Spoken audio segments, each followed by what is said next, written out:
Central President Dr. Lubbers invited Martin Luther King Jr. to come to Central College in Pella, Iowa. And I just learned this morning, talking to people in the development office, why he came to Pella, Iowa. Dr. Lubbers had written a letter to him, and he was surprised that Dr. King answered his letter and came to Pella. It turns out Dr. Martin Luther King told President Lubbers he was the first guy from Iowa that ever invited him to come to the state. So he took him up on this opportunity. March 22nd, 1967. I was there. I was 19 and a freshman at Central College when I experienced a brush with greatness that changed my mind, my heart, and my life forever. Martin Luther King Jr. came to Central during the winter break of 1966-1967. I was one of the lucky students to receive a ticket to hear him speak in the old gymnasium, which now is the chapel right across from Goss Hall.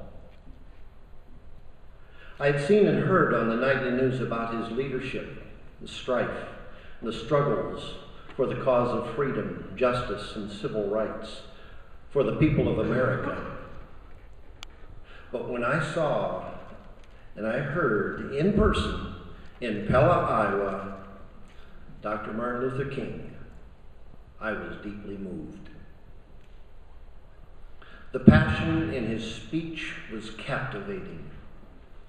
His wisdom and eloquence echoed from the rafters of that small gymnasium that evening, and I got goosebumps.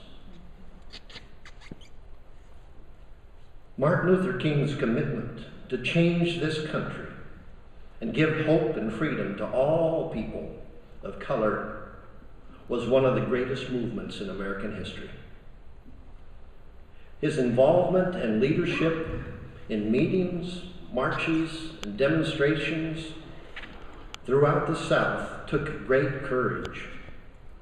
He was threatened, beaten, and jailed, but he always turned the other cheek and preached love and peace. He never quit in his quest for freedom.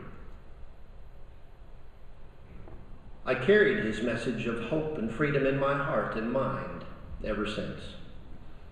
I became an elementary school teacher in Des Moines, Iowa, and I wanted my students to know about Martin Luther King Jr. and honor his spirit and his contributions to all the people of America and the world.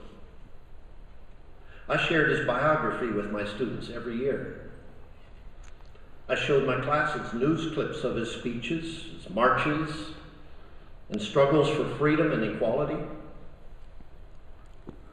My students wrote essays sharing what it would be like to walk in Martin Luther King's shoes. I never stopped teaching and modeling the lessons of kindness, fairness, hope, and opportunities for all individuals. Martin Luther King Jr. exemplified a special spirit in his life and work. His vision and determination to change the heart, souls, and lives of the people of America was truly monumental.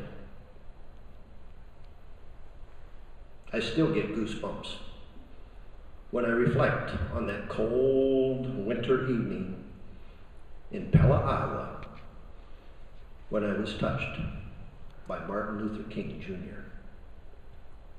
Thank you.